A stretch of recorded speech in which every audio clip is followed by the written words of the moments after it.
थोड़ा सा मैं अपनी जर्नी के जरिए शेयर करना चाहूंगा. I can't teach you so many things over here and I don't think so that I am here to teach you something. I will just share what I learned in my life. मैं आपको सिखाने के लिए नहीं आया, मैं सिर्फ share करूंगा चीजें मैंने अपनी जिंदगी के अंदर सीखी हैं. बहुत छोटी सी एज के अंदर मैं इस इंडस्ट्री के अंदर आ गया था. वजह 6.5 साढ़े 16 साल का था जब मैं इस इंडस्ट्री के अंदर आ गया था, studying in +1 medical non medical at that time. And साढ़े 16 साल की एज के अंदर मैं इस इंडस्ट्री का पार्ट बना. आगे जाना चाहता था, बहुत ज्यादा ग्रो करना चाहता था जिंदगी के अंदर. That's why I became the part of this industry. And जैसे इंडस्ट्री के अंदर एंटर किया, पहली चीज सीखी कि ये करना है तो उसको करना शुरू किया. फिर सीखा एक से नहीं होगा, 2-3 चीजें, 4 चीजें, 5 चीजें, 6 चीजें, कि एक चीज के साथ आप इस इंडस्ट्री में ग्रो नहीं कर सकते. सक्सेस आपके मल्टीपल फैक्टर्स को समझने से और मल्टीपल फैक्टर्स पे फोकस करने से बनती है. एक ही फैक्टर के ऊपर फोकस करके आप इस इंडस्ट्री के अंदर बहुत बड़ा सक्सेस नहीं बना सकते. There are number of factors which you need to understand, which you need to learn, which you need to work, जिनके ऊपर आपको समझना पड़ेगा, जिनके ऊपर आपको काम करना पड़ेगा, फिर आप अपनी बहुत बड़ी सक्सेस बनाओगे. एंड धीरे धीरे करके एक एक करके मैंने सारे फंडे धीरे धीरे करके समझने शुरू किए. सबसे पहली लाइन जो मेरी अपलाइन ने मेरे को टीच किया था, मैंने came into this industry as I told, वैसी अंडरस्टैंडिंग, वैसी तेरे को तेरा काम करने का तरीका, वैसा तेरा शेड्यूल, कुछ तेरे को ऐसा करना पड़ेगा कि तेरा जो माइंड है वो तेरी एज से ज्यादा ग्रो करना चाहिए, तेरी जो समझ है वो तेरी एज से ज्यादा ग्रो करनी चाहिए, तेरी जो नॉलेज है वो तेरी एज से ज्यादा ग्रो करनी चाहिए. अगर तेरा माइंड, तेरी समझ, तेरा नॉलेज एज से ज्यादा ग्रो कर रहा है तो तू अपनी एज से ज्यादा ग्रो करेगा. अगर वो एज के कंपैरेटिवली ग्रो कर रहा है तो तू उतना ग्रो करेगा. अगर वो एज से कम ग्रो कर रहा है कि 25 साल की एज के अंदर ही बच्चों जैसी हरकतें हैं तो जिंदगी के अंदर बहुत आगे नहीं बढ़ पाएगा. तो एज से ज्यादा तेरे को जल्दी मैच्योर होना पड़ेगा. तो मैंने इस चीज को बहुत अच्छे से समझा and try to do that. मेरे को नहीं पता मैं कितना कर पाया, मैंने इस चीज को करने की कोशिश की. नेटवर्क मार्केटिंग बिजनेस को समझने की कोशिश की, अंडरस्टैंड करने की कोशिश की. नो डाउट ये बिजनेस है और बिजनेस को आपको अंडरस्टैंड करना पड़ता है. इसके अंदर स्ट्रैटेजीज इंप्लीमेंट होती हैं, इसके अंदर प्लानिंग लगता है, मैनेजमेंट लगता है. जो आपने एक बहुत हायर लेवल तक जाना होता है तो आपको उस इंडस्ट्री को समझना पड़ता है. ऐसे ही करके, कैसे ही करके मतलब बहुत ज्यादा ग्रो नहीं किया जा सकता. You need to understand fundamentals, you need to understand strategy, planning. आपको ये सारी चीजें करनी पड़ेंगी अगर आपने इस इंडस्ट्री के अंदर एक बहुत बड़े लेवल तक जाना है और एक बहुत अच्छा नेटवर्क बिल्डअप करना है. मैंने उन चीजों को एक एक करके समझने की कोशिश की. जब भी मैं किसी भी कन्वेंशन को, जैसे गौतम सर ने बड़ा अच्छा बोला कि इंटेलिजेंट फॉलोअर, मैंने उस तरीके से इन चीजों को देखने की कोशिश की. मैं इंटेलिजेंट फॉलोअर नहीं बना, इंटेलिजेंट लिसनर भी बना, इंटेलिजेंट ऑब्जर्वर भी बना. जब मैं कन्वेंशन के अंदर आता था, जो मीटिंग्स के अंदर आता था, ट्रेनिंग मीटिंग्स के अंदर आता था, जब भी मैं किसी इंसान को स्टेज के ऊपर देखता था, वो अपनी सक्सेस के बारे में बताता था, अपने अचीवमेंट्स के बारे में बताता था. I always inspired from everybody success and journey.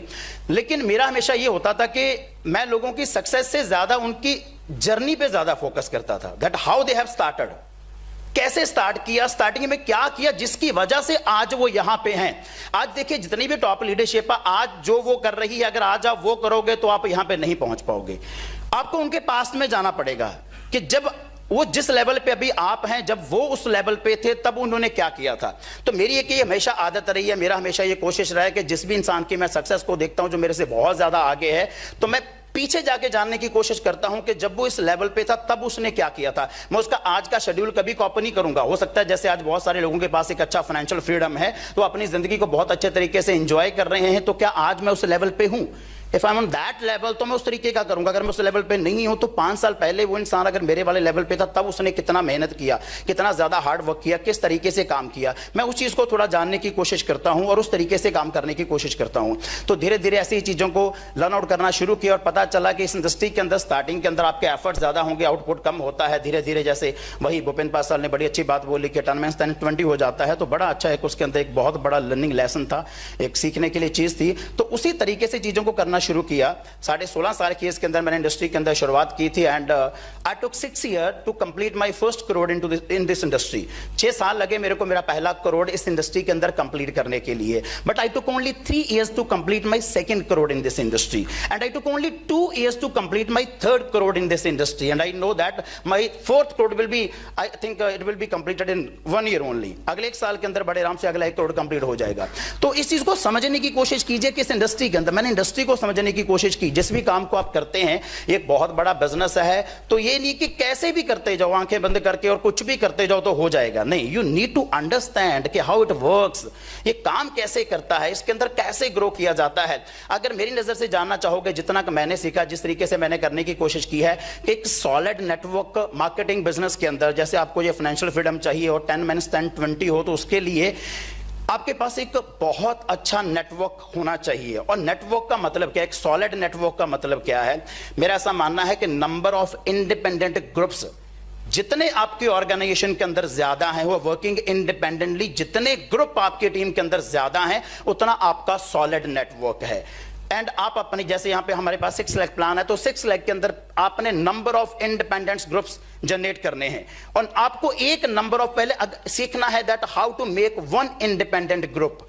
एक इंडिपेंडेंट ग्रुप कैसे बनाना है, फिर उसी को मल्टीप्लाई करना। अगर आप एक इंडिपेंडेंट ग्रुप को बनाना सीख गए, ये पूरे प्रोसेस को अंडरस्टैंड कर गए और आपने उस तरीके से करके ये ग्रुप फॉर्मेशन कर ली एक इंडिपेंडेंट ग्रुप की, तो फिर आपने उसी चीज को बार बार रिपीट करना है और नंबर ऑफ इंडिपेंडेंट ग्रुप्स आपने अपनी ऑर्गेनाइजेशन में बिल्ड करने हैं। जितने नंबर ऑफ इंडिपेंडेंट ग्रुप्स आप अपनी ऑर्गेनाइजेशन के अंदर बिल्डअप करते जाओगे, उतना सॉलिड आपका बिजनेस बनता जाएगा और उतना वो 10-10 20 और 10-10 30 भी होगा, 40 भी होगा, 50 भी होगा, जितना आप number of independent groups build up करते जाओगे। अब एक ग्रुप, इंडिपेंडेंट ग्रुप को बिल्डअप करने के लिए आपको सीखना पड़ेगा कि क्या चाहिए। मैं मानता हूं कि एक इंडिपेंडेंट ग्रुप क्या होता है, जिसके अंदर एक बहुत अच्छा लीडर है उसको गाइड करने वाला, उसके अंदर 8-10 उसके पास पहली लेयर के अंदर प्रेजेंटर्स हैं बहुत अच्छे, इसके बाद 20-25 लोगों का एक नया, अगर एक, इसको मैं बोलूंगा कि एक इंडिपेंडेंट ग्रुप है जिसमें एक बहुत अच्छा लीडर है, जो एक मोटिवेटर भी है, जो एक ट्रेनर का काम भी करता है, जो एक प्रेजेंटर का काम भी करता है,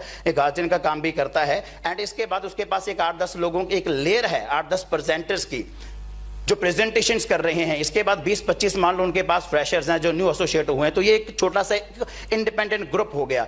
ऐसी जितनी नोड्स, जितने ग्रुप्स आपकी टीम के अंदर ज्यादा होंगे, आपका उतना सॉलिड बिजनेस इस इंडस्ट्री के अंदर बनता जाएगा। जैसे एक इंडिपेंडेंट ग्रुप बना, 1 से 2 कैसे करने, एक बेसिक रूल ऑफ लाइफ है। जैसे आपने छोटी क्लासेस के अंदर पढ़ा होगा अमीबा, एक आपने सेलुलर ऑर्गेनिज्म पढ़ा होगा, सिंगल सेलुलर ऑर्गेनिज्म है ना अमीबा। वो क्या करता है, जैसे वो थोड़ा सा बड़ा होता है वो 2 में डिवाइड हो जाता है, जैसे वो 2 थोड़े थोड़े बड़े होते हैं वो 4 में डिवाइड हो जाते हैं, 4 थोड़े थोड़े बड़े होते हैं 8 में डिवाइड हो जाते हैं। तो सेम है, आपने पहले एक ग्रुप बनाना है, जैसे वो ग्रुप थोड़ा सा बड़ा हो जाएगा उसको 2 में डिवाइड कर दो, फिर वो 2 ग्रुप अलग अलग लेवल पे काम करेंगे, 2 थोड़े से बड़े हो जाएंगे उसको 4 में डिवाइड कर दो, वो 4 ग्रुप अलग अलग लेवल पे काम करेंगे, जैसे वो थोड़े से बड़े हो जाएंगे उन्हें 8 में डिवाइड कर दो। You will see you will having number of independent groups in your organisation. और जितने ज्यादा इंडिपेंडेंट ग्रुप्स आपके ऑर्गेनाइजेशन के अंदर होंगे, मेरे ख्याल से उतना सॉलिड बिजनेस आपका बनता जाएगा। और धीरे धीरे आप अपनी लेयर को सिखाते जाओगे कि कैसे नंबर ऑफ इंडिपेंडेंट ग्रुप्स बनाने हैं। तो 10-10 20 होगा, 10-10 30 होगा, 10-10 40 ऑटोमेटिकली हो जाएगा। मैंने थोड़ा सा इसी थ्योरी पे काम करने की कोशिश की है, इसी तरीके से काम करने की कोशिश की है। And on the basis of जो भी आज एक बहुत अच्छा टीम बन पाया है, on the basis of that वो बन पाया है। ठीक है। एंड लास्ट एक चीज मैं और आपके साथ डिस्कशन करना चाहूंगा कि अब हमारे पास नो डाउट एक बहुत अच्छी इंडस्ट्री, अगर आप मार्केट के अंदर देखें, जितना कि मैंने रिसर्च किया है, क्योंकि पहले हम लोग प्रीवियस ऑर्गेनाइजेशन में थे तो सिर्फ वहीं पे फोकस था।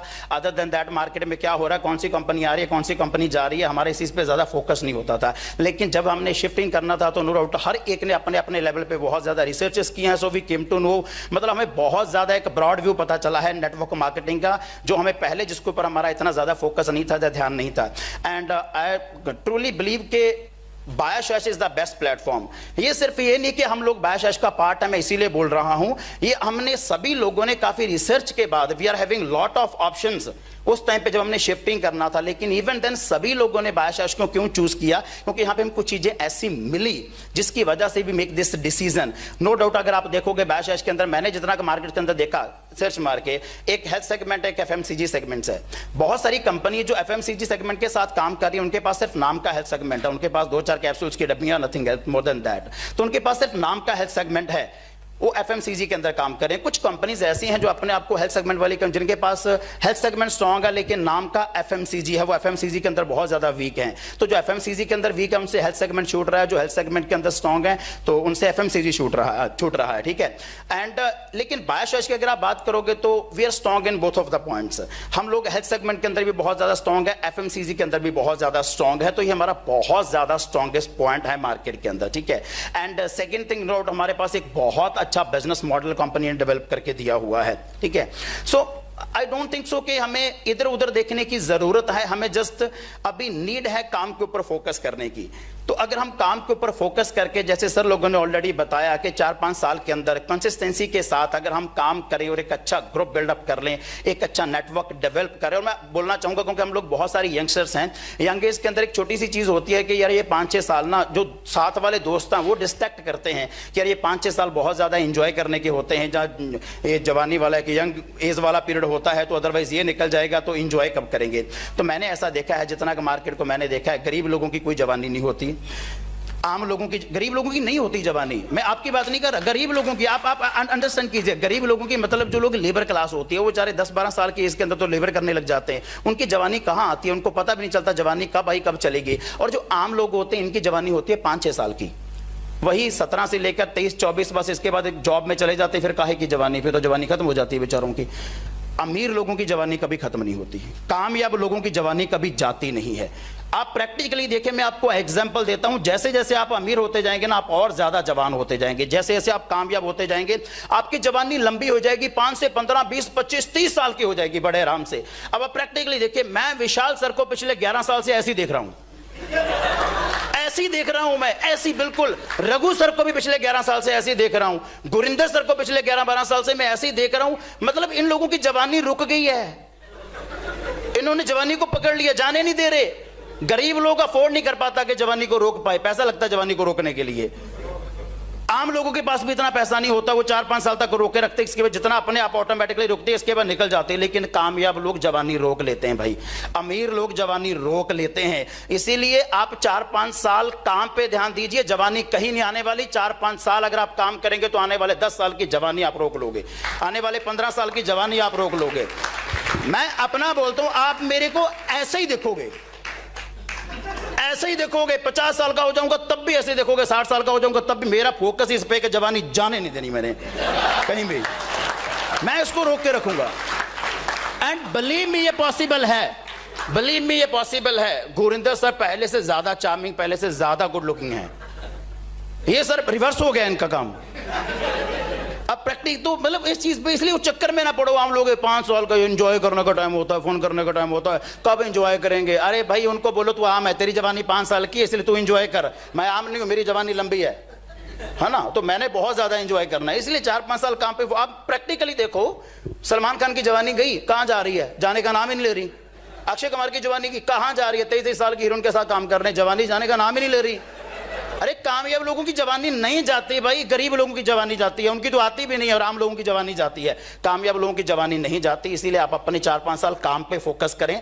काम पे फोकस करके एक बार, इसके बाद आपके पास बहुत टाइम है, कहीं आपकी जिंदगी नहीं जाने वाली, कहीं जवानी नहीं जाने वाली, बहुत टाइम आपके पास जिंदगी के अंदर इंजॉय करने के लिए। और एक मेरा लास्ट, जिस चीज के ऊपर मैं फोकस करता हूं, इसीलिए मैंने इसके अंदर काम किया। मेरे दोस्त ये बोलते थे 4-5 साल ऐश करने का टाइम है, ये टाइम दोबारा नहीं आएगा इसलिए मैं ऐश कर रहे हैं। मेरे को होता है ये टाइम दोबारा नहीं आएगा इसलिए मैं काम कर रहा हूं, तो ये टाइम दोबारा नहीं आने वाला, मैं इसीलिए काम कर रहा हूं। वो बोलते थे ये टाइम दोबारा नहीं आने वाला इसलिए हम ऐश कर रहे हैं। बस थोड़ा सा ये ध्यान रखना होता है अपनी, ये नहीं कि ऐसे हरे गहरे नथु खरे किसी से भी प्रभावित हो जाए, है ना। अपनी लाइफ, मेरी एक आदत है, मैंने अपनी लाइफ का एक मैं जर्नी डिसाइड किया हुआ है, मैं उस हिसाब से जिंदगी जी रहा हूं। जैसे रघु सर मेरे साथ बात कर रहे थे, मनदीप जी आपने कितनी कंट्रीज घूमी, मैं कहा सर मैं भी एक ही बार बाहर गया हूं, थाईलैंड गया हूं, इससे ज्यादा मैं नहीं गया। तो मैंने ज्यादा नहीं घूमा, तो आप क्यों नहीं घूम रहे। तो मेरा एक ही है कि ये नहीं कि वो घूम रहा है तो इसलिए मेरे को घूमना चाहिए, वो इंस्टाग्राम पे ज्यादा पोस्ट डालता है इसलिए मेरे को डालना चाहिए, बिल्कुल नहीं डालता इसलिए मेरे को नहीं डालना चाहिए। मेरा एक अपना जर्नी है, किसी के जर्नी को कॉपी करोगे तो वो कॉपी माना जाएगा। अपनी एक खुद की मेमोरेबल जर्नी बनाओ, अपनी एक खुद की जर्नी लिखो, अपनी एक खुद का सफर लिखो कि जिससे लोग अलग से इंस्पायर हो, ये ना बोलें कि किसी की कॉपी है।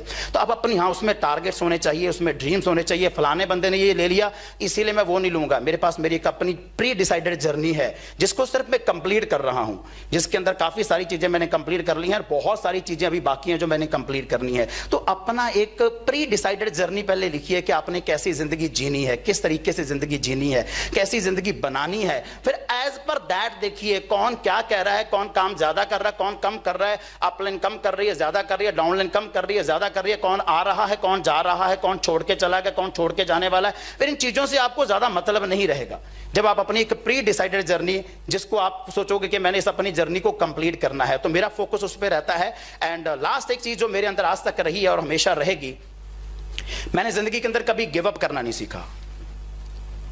मेरे को पता ही नहीं गिव अप कैसे किया जाता है, हिम्मत कैसे हारी जाती है, हौसला कैसे छोड़ा जाता है, ये सिर्फ अच्छे दौर की बात नहीं कर रहा, हम सभी लोगों ने बहुत सारे, देखो एक तो वो होते हैं जो कॉमन प्रॉब्लम सभी के ऊपर आई हैं, एक वो होती हैं जो अपनी हर बंदे ने खुद हंडाई होती है, जो वही जानता होता है, जो पर्सनल होती हैं, जो उसी बंदे ने देखा होता है अपनी जिंदगी के अंदर। तो ऐसी बहुत सारी चीजें मैंने जिंदगी के अंदर फेस की हैं पर्सनल लाइफ के अंदर। बहुत सारी प्रॉब्लम्स आई, लेकिन आई डोंट नो कि गिव अप कैसे किया जाता है, हिम्मत कैसे आ रही है। हम कब गिव अप करते हैं? ग्रुप छोड़ के चला गया जी, इट हैपन टू मी, हुआ है मेरे साथ, बहुत बार हुआ है। ग्रुप क्रैश हो जाता है, बहुत बार हुआ है, सो व्हाट। लेकिन ये नहीं आया कि हिम्मत कैसे हारते हैं, गिव अप कैसे करते हैं और काम करना बंद कैसे करते हैं। अगर आप मेरे को सिखाने की भी कोशिश करोगे ना, सर गिव अप ऐसे किया जाता है, बिलीव में नहीं सिखा पाओगे, ना मैं सीख पाऊंगा, मैं सीख ही नहीं पाऊंगा कि गिव अप कैसे किया जाता है जिंदगी के अंदर। मेरे को सिर्फ चलना आता है, मेरे को सिर्फ काम करना आता है, मेरे को सिर्फ दौड़ना आता है, मेरे को ये पता जो मैंने सोचा है मैं वहां पे पहुंचूंगा, बस दैट्स ऑल, और मैं वहां पे पहुंच के रहूंगा। सो अगर आप this kind of attitude, I think it's very necessary, ये बहुत जरूरी है अगर अपने जिंदगी के अंदर बहुत आगे जाना है, कि नेवर गिव अप एटीट्यूड जिंदगी के अंदर कैरी करके चलो। और मतलब आपको आता ही ना हो हौसला हारना जिंदगी के अंदर, हिम्मत हारना आता ही ना हो आपको, गिरना आपको आता ही ना हो, मतलब छोड़ना आपको आता ही ना हो। और मेरे को नहीं आती ये चीज़। शायद ये कुछ चीज़ें जिनको मैं अपनी लाइफ के अंदर इंप्लीमेंट कर रहा हूँ, जिनको देख के मैं चल रहा हूँ अपनी लाइफ के अंदर, इन चीज़ों के ऊपर फोकस करके, इन चीज़ों ने हेल्प किया मेरे को यहाँ तक पहुँचने में। एंड आगे का जर्नी बहुत अच्छा शुरू हो गया है, नो डाउट सर। लास्ट साल 1.5 साल हमारा थोड़ा सा कुछ इस तरीके से रहा। पहला साल किसी और वजह से खराब हो गया, दूसरा थोड़ा कोरोना की वजह से। इवन ये नहीं है कि कोरोना की वजह से मैं बोलूँगा खराब हुआ, हाँ इससे और हम कई गुना ज़्यादा अच्छा कर सकते थे। खराब तो मैं तब बोलता अगर मेरा इनकम डाउन गया होता। मेरा इनकम तो मेरे नेटवर्क मार्केटिंग के करियर का हाईएस्ट इनकम मैंने लास्ट ईयर के अंदर लिया है बादशाह से, है ना। तो मतलब मैं ये नहीं कहूँगा कि काम खराब, लेकिन हाँ इससे कई गुना बेटर हो सकता था। अगर कुछ वो ना होता तो हम लोग कुछ और बहुत बढ़िया कर सकते थे। लेकिन अच्छी बात है, अभी ये नया आगाज़ हम 2021 करने जा रहे हैं आज से, और बहुत बड़े बेंचमार्क सेट करेंगे। एक मेरी आपके साथ पर्सनली बात हुई है सर कि विल डेफिनेटली, बहुत मेरा ये है कि हम लोग 500 करोड़ को टच करें सर। सो मतलब मेरा ये है कि बादशाह शुड टच 500 करोड़, और 2 से 3 साल के अंदर हम लोग इस चीज़ को बड़े आराम से पॉसिबल करें। और जब हम सारे मिलके करेंगे तो बड़े आराम से पॉसिबल कर देंगे। और अच्छी बात यही है कि सर हम लोग सारे साथ हैं, ये सबसे अच्छा पॉइंट है कि हम लोग उस चीज़ को, उस माहौल को मिस नहीं कर रहे। बाकी जो हमें छोड़ के कहीं ना कहीं निकले हैं, कईयों के साथ बात होती है sir, they really miss that environment, they really miss all this leaders, है ना। लेकिन हमारा अच्छा पॉइंट ये रहा कि हम सारे एक ही जगह पे आए सर, के वही माहौल हमें मिल रहा है, वही माहौल हमें नजर आ रहा है। तो बस सभी को बोलूँगा, जितने भी मेरे नए दोस्त हैं जिनकी जर्नी अभी ऑलमोस्ट स्टार्ट हुई है, जिन्होंने इस फर्स्ट रो के अंदर आना है, जिन्होंने उस फाइनेंशियल फ्रीडम को एंजॉय करना है, एक सॉलिड नेटवर्क बिल्डअप करना है, कि इनका आज का लाइफ देख के और आज के शेड्यूल के मुताबिक आप काम ना करें, इनके पास्ट में जाएं, इनकी जर्नी को जाके स्टडी करें, जर्नी को जाके रिसर्च करें। एंड जब ये आपके लेवल पे थे तब इन्होंने कितना मेहनत किया है, किस तरीके से काम किया है, किस तरीके से एफर्ट्स किए हैं, कुछ उस चीज़ को स्टडी करके आप उस तरीके से करना शुरू करें। आई थिंक बहुत अच्छा बिजनेस हम आने वाले 4-5 साल के अंदर बनाएंगे। So at the last I would like to thank whole seniority, जितनी भी हमारी बादशाह की सीनियरिटी है, क्योंकि मैं ऑलमोस्ट सभी से छोटा हूँ, तो सभी से मैं तो सीख ही रहा हूँ पिछले 10-11 साल से। जैसे आशीष जी ने भी बोला, हम लोग तब से हैं जब आप लोगों को स्टेज पे दूर से देखा करते थे। He was silver diplomat, gold diplomat, and we were just silver and associate in the previous organisation. तो तब से आप लोगों को सुन रहे हैं और देख रहे हैं, ठीक है।